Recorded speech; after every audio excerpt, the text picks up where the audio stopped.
आज आपण इयत्ता 9वी गणित भाग 2 मधला सराव संच 5.2 सोडवणार आहोत। पहिला प्रश्न आहे, आकृतीमध्ये चौकोन ABCD हा समांतरभुज आहे।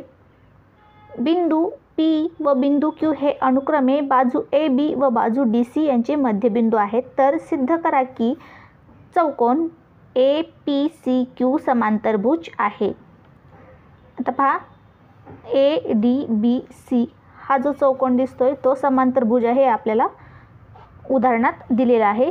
हा समांतरभुज चौकोन आहे आणि AB चा P मध्यबिंदू आहे, DC चा Q हा मध्यबिंदू आहे। मध्यबिंदू म्हणजे काय?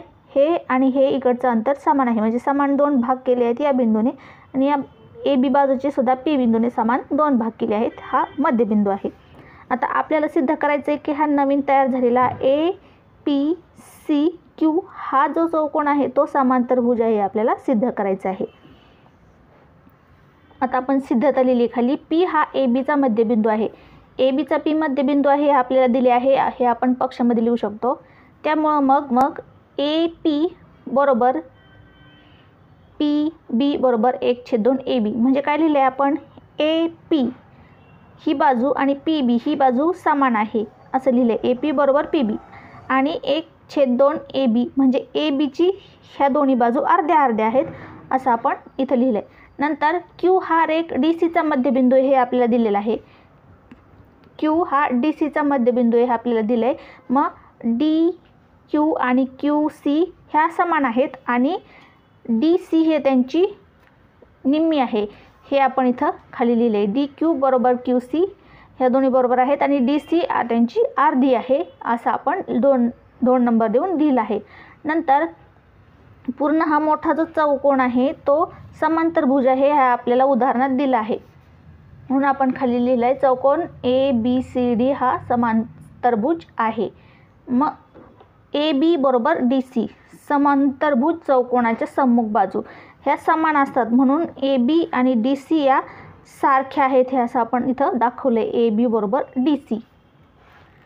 नंतर 1/2 AB बरोबर 1/2 DC ह्या जर दोन्ही समान असतील तर त्यांना 1/2 ने गुणलं तर ते सुद्धा समानच होणार आहेत, म्हणून आपण इथे लिहिले की दोन्ही बाजूंना 1/2 ने गुणून।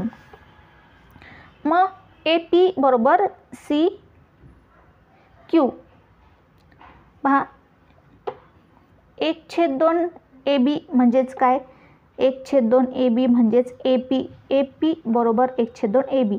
मग 1/2 AB ऐवजी आपण इथे लिहिलं AP, या दोन्ही समान आहेत म्हणून आपण इथं AP लिहिलंय। आणि 1/2 DC ऐवजी आपण काय लिहिलंय? 1/2 DC ऐवजी आपण घेतली आहे QC किंवा CQ, एवढं फक्त आपण बदलले। 1 आणि 2 वरून आपण इथे लिहिले, याला नंबर दिला आपण 3। त्याचप्रमाणे मग बाजू AB समांतर बाजू DC, AB समांतर DC या समांतर आहेत, कारण समांतरभुज चौकोनाच्या सम्मुख भुजा समांतर असतात, म्हणून या दोन्ही समांतर आपण लिहिल्यात। आणि म्हणून मग AP समांतर बाजू CD या दोन्ही समांतर का आहेत? तर APB, P हा बिंदू AB वरच आहे आणि DC वर Q हा बिंदू आहे, म्हणून मग या जर AB आणि DC या समांतर असतील तर या दोन्ही सुद्धा समांतर आहेत, याला नंबर दिला आपण 4।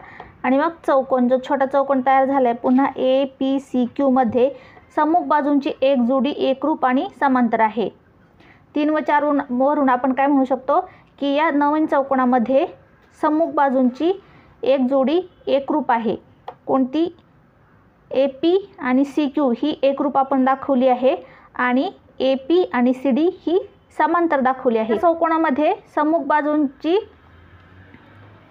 एक जोडी एकरूप असते आणि समांतर असते, तो चौकोन हा समांतरभुज चौकोन असतो।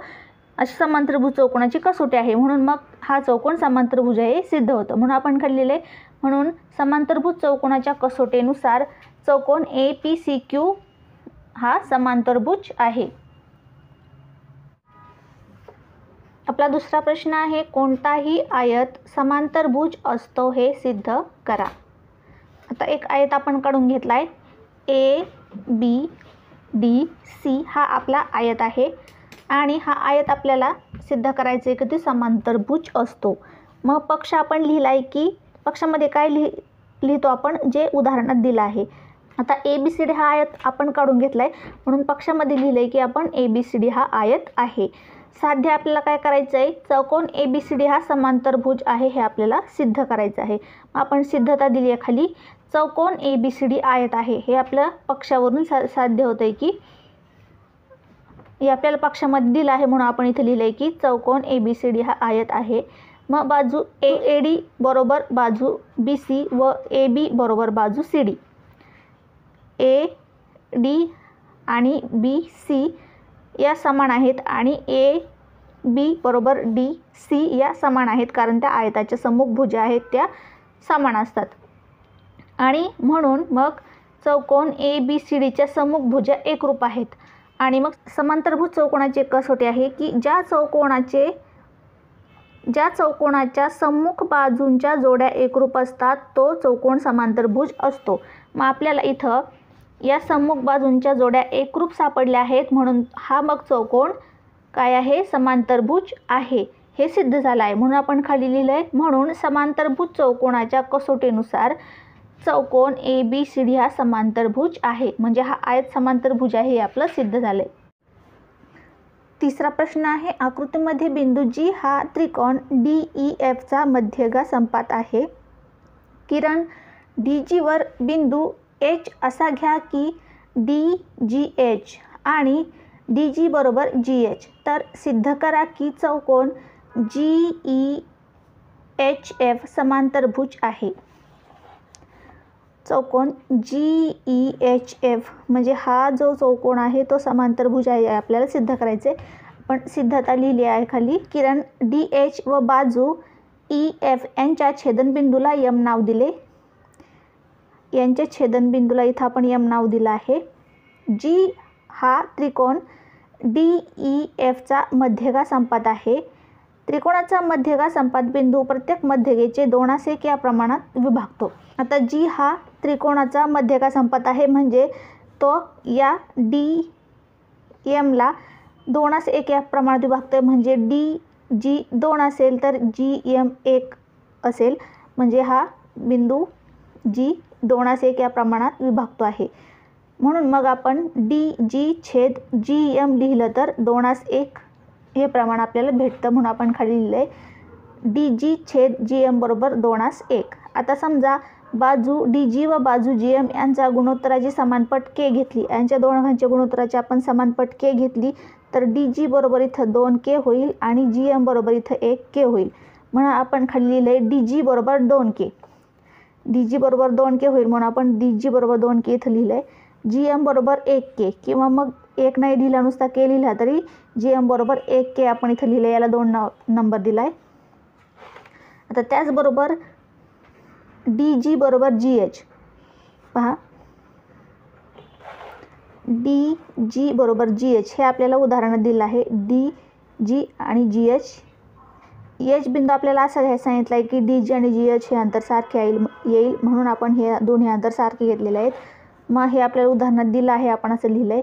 नंतर GH बरोबर 2K पहा, DG 2K आहे आणि DG आणि GH सारखे आहेत, म्हणून GH पण येईल 2K. 1 वरून आपण हे लिहिलं, याला 3 नंबर दिला आहे. नंतर GH बरोबर GM अधिक MH पहा, GH हे पूर्ण अंतर किती आहे, GM अधिक MH असं आपण त्याची फोड करून इथं लिहिलं आहे. GH बरोबर GM अधिक GH, आता कारण M बिंदू यांच्या मध्ये आहे म्हणून. आता याची किंमत आपल्याला 2K मिळाली, इथं 2K लिहिली. GMची किंमत पहा, इथं K आहे, मग इथं K टाकला. MH आहे तसा लिहिला. आता 2K आहे तसे इकडं K हा इकडं प्लस होता, इकडं बरोबरच्या चिन्हाच्या इकडे घेतला, इथं झाला मायनस. MH आहे तसं. आता MH बरोबर K, ह्या 2K मधून 1K गेला, खाली राहिला 1K. 1K बरोबर MH, म्हणजे MH बरोबर किती मिळालं आपल्याला K. म्हणजेच GM आणि MH हे सारखे आहेत, K आहेत. GM पण K आहे आणि MH पण K आहे, म्हणजे हे दोन्ही सारखे आहेत. पहा, हे अंतर आणि हे अंतर सारखं आहे असं आपण आता सिद्ध केलं. हे दोन्ही अंतर सारखे आहेत, म्हणजे M हा त्यांचा मध्यबिंदू आहे, म्हणजे तो या GHचे 2 सारखे भाग करतोय. तेच आपण खाली लिहिलं आहे की मग चौकोन GEHFचा कर्ण GH बिंदू M मध्ये दुभागला जातो. हे आपण आता सिद्ध केलं. याला आपण नंबर दिला 6. आणि मग त्रिकोण DEFची रेख DM मध्यगा आहे.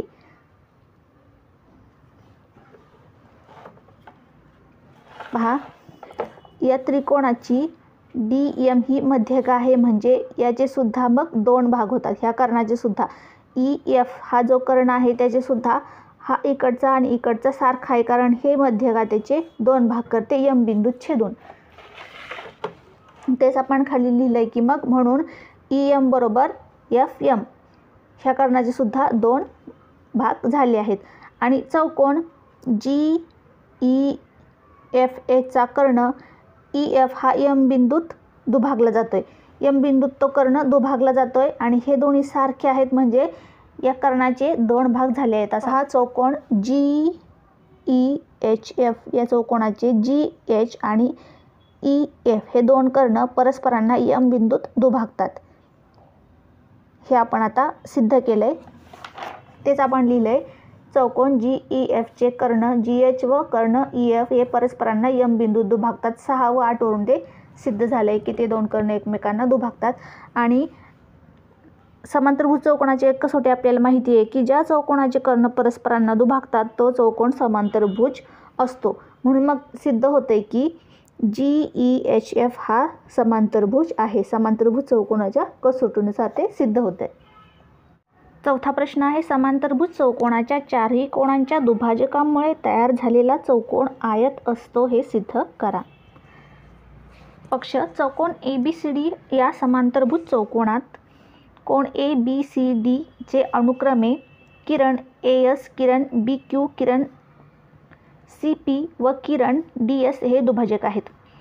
ह्या प्रत्येक कोणाचे हे जे किरण आहेत ते दुभाजक आहेत. हे आपण पक्षामध्ये लिहिलं आहे, कारण आपल्याला ते उदाहरणात दिलं आहे. पक्षामध्ये आपण जे लिहितो जे आपल्याला उदाहरणात दिलेलं असतं.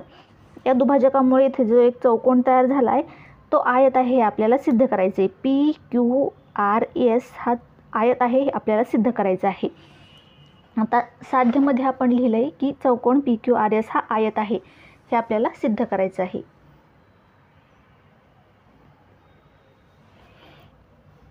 आता सिद्धतामध्ये आपण ASD या छोट्या त्रिकोणाचा एका विचार करणार आहोत. ASD हा इथे एक त्रिकोण तयार झाला आहे त्याचा आपण विचार करणार आहोत.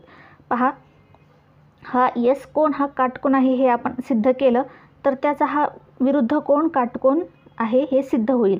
आणि मग हा कोण काटकोन आहे तर मग हे दुसरे कोणसुद्धा त्याचप्रमाणे आपल्याला सिद्ध करता येतील की काटकोन आहेत. आणि मग त्याची विरुद्ध कोणसुद्धा सगळे काटकोन होतील. आणि सगळे कोण काटकोन आहेत ह्या चौकोनाचे, म्हणजे हा चौकोन आयत आहे हे आपल्याला सिद्ध करता येईल. म्हणून आपण ASD या त्रिकोणाचा विचार करूया. पहा, आता कोण BADचा किरण AS दुभाजक आहे. या BAD या कोणाचा हा दुभाजक आहे आणि ADS या कोणाचा हा दुभाजक आहे. हे आपण 1 मध्ये लिहिले. मग या त्रिकोणामध्ये, या छोट्या त्रिकोणामध्ये कोण ASAD हा कोण अधिक ADS हा कोण, या 2 कोणांची बेरीज आपण इथं मांडली आहे. ती बेरीज आपण दाखवली कशाबरोबर, हा एक मोठा कोण आहे त्याची निम्मी आणि हा मोठा कोण आहे त्याचा निम्मा कोण. पहा, ह्या कोणाचा निम्मा कोण हा इथला आहे आणि ह्या मोठ्या कोणाचा निम्मा कोण हा इथला आहे. या कोणांच्या निम्मी ही बेरीज आहे हे असं आपण दाखवलं आहे इथे. ADAS अधिक कोण ADS बरोबर 1/2 BAD अधिक 1/2 ADS. आता हे आपण 1 वरून दाखवले, कारण हे दुभाजक आहेत त्यामुळे हे छोटे छोटे 2 कोण तयार झाले आहेत. आणि त्या कोणांची बेरीज या मोठ्या कोणाच्या, ह्या D कोणाच्या निम्मा कोण आणि ह्या A कोणाचा निम्मा कोण, ह्या 2 कोणांची बेरीज आहे. मग 1/2 हा कोण A आणि हा कोण D. मग 1/2 ह्या कोणांची बेरीज किती येईल 180 अंश, कारण समांतर रेषांचा छेदिकेच्या गुणधर्माप्रमाणे हे आंतरकोन होतील, म्हणून हे ए आणि डी आंतरकोन आहेत आणि आंतरकोन असतात 180 मापाचे, आंतरकोनांची बेरीज असते 180 अंश, म्हणून मग 1/2 180. आता ह्या 2ने भाग दिला तर बे 1 बे आणि बे 9 18 बे 0 0, इथं आले 90. म्हणजे ह्या दोन कोणांची बेरीज किती आली 90 अंश. ह्या त्रिकोणातल्या दोन छोट्या कोणांची बेरीज आली 90 अंश. आता त्रिकोण ADS मध्ये सगळ्या कोणांच्या मापांची बेरीज मांडली आपण. हे त्रिकोण आहे तो, हा जो त्रिकोण आहे त्याच्यातल्या A अधिक S अधिक D कोणाच्या मापांची बेरीज मांडली आपण 180 अंश, कारण त्रिकोणांच्या कोणाच्या मापांची बेरीज असते 180 अंश. कोण A अधिक कोण D अधिक कोण S बरोबर 180 अंश. आता ह्या कोणांच्या मापांची बेरीज पहा, A आणि D ची माहिती आहे आपल्याला. A आणि D यांची बेरीज किती आली 90 अंश. ह्या दोन कोणांच्या बेरीज 90 अंश आहे, हे आपण मांडलं. अधिक हा एकच कोण राहिला तो अधिक मांडला आणि हे 180 आहे तसे घेतले. आता हा कोण आपण इकडे घेतला, हे 90 आपण इकडे अधिक आहेत इकडे घेतले, ते झाले वजा, 180 मधून वजा, मग हा कोणाचं माप आलं 90 अंश. पहा त्रिकोणाच्या या S कोणाचं माप आले 90 अंश, म्हणजे हा काटकोन आहे हे आपण सिद्ध केले. आणि मग त्याचा हा विरुद्ध कोण सुद्धा 90 अंशाचा असेल, कारण विरुद्ध कोण सारख्या मापाचे असतात, म्हणून आपण खाली लिहिलंय कोण PSR बरोबर 90 अंश. ASD चा तो विरुद्ध कोण आहे. आणि मग त्याचप्रमाणे SRQ RQP आणि कोण QPR हे सुद्धा 90 अंशाचे आहेत. हा कोण P, हा Q आणि हा R हे सुद्धा आपल्याला 90 अंशाचे आहेत, हे सिद्ध झालं. आणि त्याचप्रमाणे मग त्यांचे विरुद्ध कोण सुद्धा 90 अंशाचे आहेत, हे सिद्ध झालं. म्हणजे चौकोन PQRS चा प्रत्येक कोण काटकोन आहे हे सिद्ध झालं. आणि म्हणून मग चौकोन PQRS हा आयत आहे हे सिद्ध झालं. पाचवा प्रश्न आहे, शेजारील आकृती चौकोन ABCD या समांतरभुज चौकोनाच्या बाजूवर PQRS बिंदू असे आहेत की AP बरोबर BQ, CR बरोबर DS, तर सिद्ध करा की चौकोन PQRS हा समांतरभुज चौकोन आहे. PQRS हा जो तयार झालेला चौकोन आहे तो समांतरभुज आहे, हे आपल्याला सिद्ध करायचं आहे. आता आपण PBQ हा जो त्रिकोण तयार झाला आहे त्या त्रिकोणाचा आणि SRD या त्रिकोणाचा विचार करून त्यामधल्या हे दोन त्रिकोण एकरूप दाखवण्याचा प्रयत्न करूया. म्हणजे ह्या दोन भुजा त्रिकोणाच्या आहेत त्या आपल्याला एकरूप दाखवता येतील. आणि ह्या एकरूप दाखवल्या की ह्या त्रिकोणांमध्ये पण त्या भुजा एकरूप दाखवता येतील. आणि मग समोरासमोरील बाजू एकरूप असलेला चौकोन समांतरभुज चौकोन असतो. या कसोटीनुसार आपल्याला हा चौकोन समांतरभुज आहे हे सिद्ध करता येईल. यासाठी आपण सिद्धता लिहिली आहे. सिद्धता APB एका रेषेवर हे बिंदू आहेत, हे पक्ष म्हणजे आपल्याला उदाहरणात दिले आहे ही माहिती. म्हणून AB अधिक AP अधिक PB, AP अधिक PB बरोबर ही AB ही बाजू होती, हे आपण 1 मध्ये लिहिलं आहे. आणि CRD हे सुद्धा आपल्याला उदाहरणात दिलेलं आहे की CRD हे एका बाजूवर बिंदू आहेत. मग CD बरोबर CR अधिक RD, पूर्ण CD काय आहे CR अधिक RD या बाजूंची बेरीज आहे. परंतु रेख AB एकरूप रेख CD या समांतरभुज चौकोनाच्या सम्मुख भुजा आहेत म्हणून त्या एकरूप आहेत. AB आणि CD ह्या एकरूप आहेत, म्हणून आपण लिहू शकतो मग 1, 2 आणि 3 वरून AP अधिक PB बरोबर CR अधिक RD. पहा AP अधिक PB बरोबर CR अधिक RD हे आपण फोड करून लिहिले. फक्त AB बाजूची ही फोड आहे आणि CD बाजूची फोड आहे. तसेच रेख AP एकरूप रेख CR, AP CRशी एकरूप आहे आणि AP CRशी एकरूप आहे, हे आपल्याला पक्षात दिलं आहे. उदाहरणात आपल्याला दिलं आहे हे की AP एकरूप CR, म्हणून AP बरोबर CR हे आपल्याला आपण 5 नंबर दिला. मग 4 व 5 वरून PB बरोबर RD म्हणजेच PB आणि RD एकरूप आहेत. पहा AP एकरूप CR एकरूप आहे, म्हणजेच PB आणि RD या एकरूप आहेत. आता ह्या पूर्ण दोन्ही एकरूप होत्या म्हटल्यावर ह्या दोन्ही एकरूप झाल्यावर हे राहिलेल्या दोन्ही सुद्धा एकरूप आहेत, हे असं आपण खाली दाखवलं आहे. याला आपण नंबर दिलाय 6. आता या दोन त्रिकोणामध्ये पाहायचं आहे आपल्याला PBQ आणि SRD या त्रिकोणामध्ये कोण B एकरूप कोण D. हा B आणि हा D कोण एकरूप आहे कारण ते समान या मोठ्या चौकोनाचे सम्मुख कोण आहेत. समांतरभुज चौकोन जो मोठा दिला आहे त्याचे सम्मुख कोण आहेत, म्हणून हे दोन कोण एकरूप आहेत. शिवाय BQ बाजू BQ आणि SD ह्या सुद्धा एकरूप आहेत, हे आपल्याला पक्षामध्ये दिलं आहे. आणि बाजू PB आणि DR ही एकरूप आहे, हे तर आपण आताच सिद्ध केलं आहे. म्हणजे बाजू कोण बाजू याप्रमाणे हे दोन त्रिकोण आपण एकरूप दाखवले आहेत. तेच आपण खाली लिहिलं आहे की त्रिकोण PBQ आणि त्रिकोण RDS यामध्ये बाजू PB एकरूप बाजू RD. आपण हे 6 मध्ये सिद्ध केले की या दोन बाजू एकरूप आहेत. नंतर कोण B एकरूप कोण D समांतरभुज चौकोनाचे ते सम्मुख कोण आहेत. आणि नंतर बाजू BQ एकरूप बाजू DS हे आपल्याला उदाहरणात दिलं आहे, म्हणून आपण लिहिलं आहे पक्ष.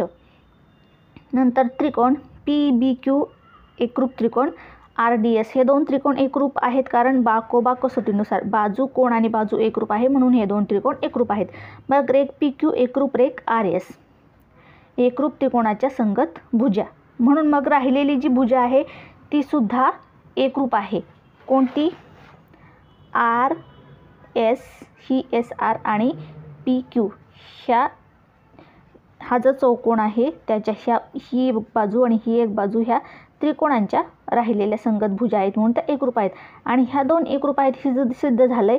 मग ह्या राहिलेल्या ह्या दोन त्रिकोणांमध्ये सुद्धा आपल्याला ही बाजू आणि ही बाजू एकरूप दाखवता येईल, म्हणून आपण खाली लिहिलंय. त्याचप्रमाणे रेख SP एकरूप रेख QRS सिद्ध करता येईल. आपण त्याला 3 नंबर दिला 8.